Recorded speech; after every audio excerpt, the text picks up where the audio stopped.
Hi, I'm Wendy Lannon. I am the manager of the Community Education Department here at Exeter Hospital, and I'm also the nurse navigator of Exeter Hospital's lung cancer screening program. I'm Brennon. I'm a pulmonologist at Exeter Hospital, and I have an interest in lung cancer and lung cancer screening. We're going to talk to you today about the importance of screening for lung cancer in high-risk patients. Lung cancer is still the most common cause of cancer deaths in the United States, and traditionally it presents at a later stage, which leads to a poor prognosis. A lot of cancers in the lung, they don't have any symptoms until they're fairly advanced. We know that the two big risk factors are smoking and age, especially the accumulated years of smoking. And there's been a number of trials studying screening with a once a year low radiation dose CAT scan of the chest to screen for lung cancers when they're at an early stage. They present as a spot in the lung, a pulmonary nodule, where they can potentially be cured with surgery. Sometimes they can be cured even with radiation therapy.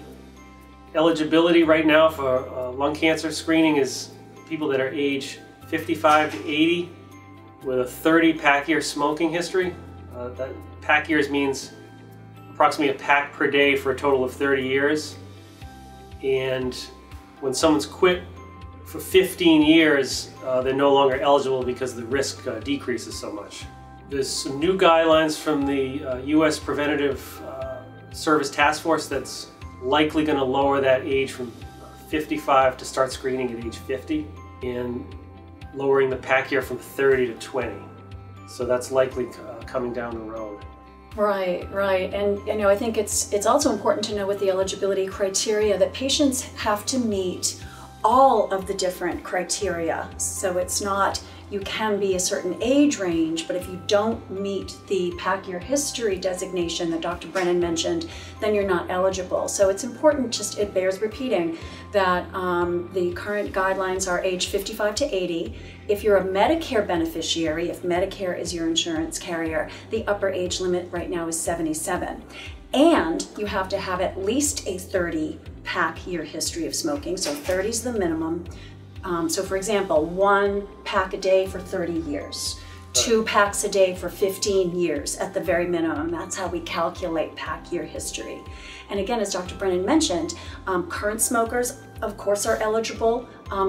And if you're a former smoker, you have to have quit less than 15 years ago. So each one of those criteria have to be met in order to be screened for lung cancers, because that puts you in a high risk category. We also want to make sure that people don't have any signs or symptoms that could suggest that perhaps lung cancer is present, because screening is really about early detection. We want to be looking at folks who are not showing any symptoms to make them eligible for screening. So that's another criterion that would need to be met. So these guidelines were based on a number of studies, but one of the major studies, the National Lung Screening Trial, showed that in this group of patients, a once a year CAT scan of the chest reduced the risk of dying from lung cancer by 20%, and it reduced the overall risk of dying. The number we like to talk about is for every 1,000 patients we screen, it saves 3 lives, so that's very good data. Yes, it's a very powerful tool, and when we saw the results of the National Lung Screening Trial come out, so many of us in healthcare were very, very excited, because we finally had a screening test that could reduce the risk of dying from lung cancer.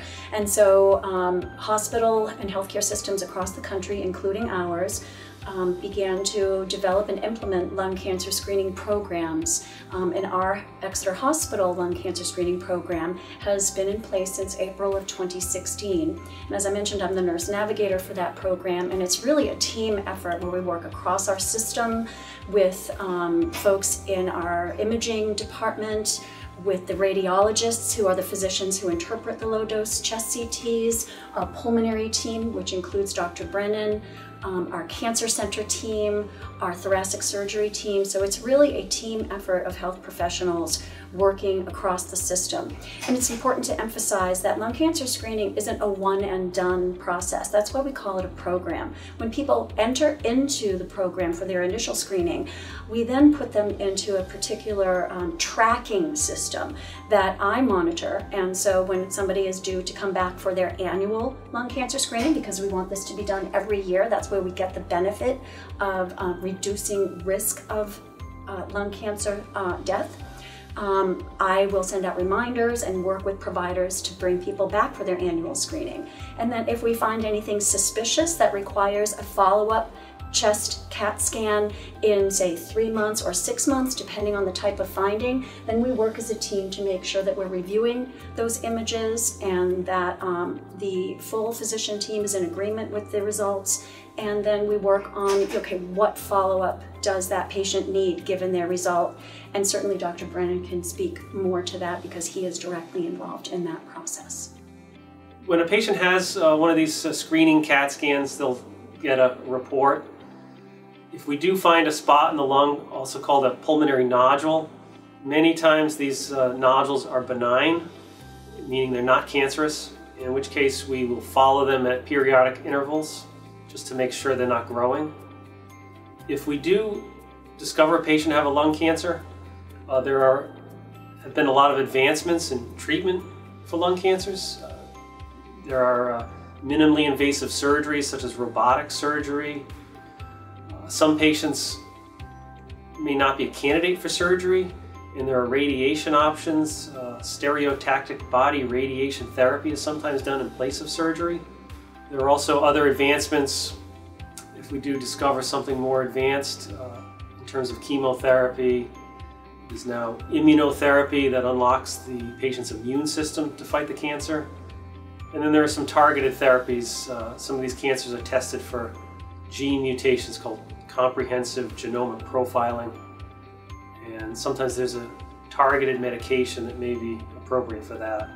Our program has been very successful at the whole reason for being for a lung cancer screening program, and that is to find lung cancers at the earlier stages.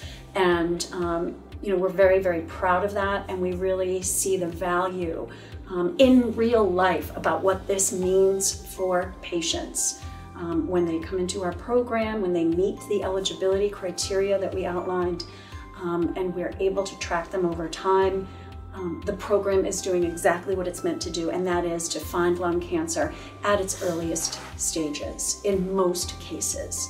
So as you listen to this, and if you find that you meet the criteria for lung cancer screening, that you have been a heavy smoker for years and you're still smoking, it's really important to know that it's never too late to quit.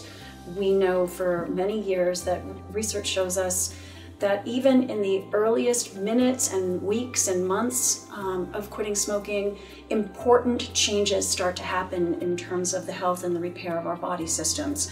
And so if you're thinking about quitting smoking, there are lots of resources in the community, both here at Exeter Hospital and around the state, that can help you. For example, there is the New Hampshire Quit Line, Quit Now New Hampshire, which you can dial 1-800-QUIT-NOW to reach that service, or you can go to their website at quitnownh.org and learn about the program and enroll there for free.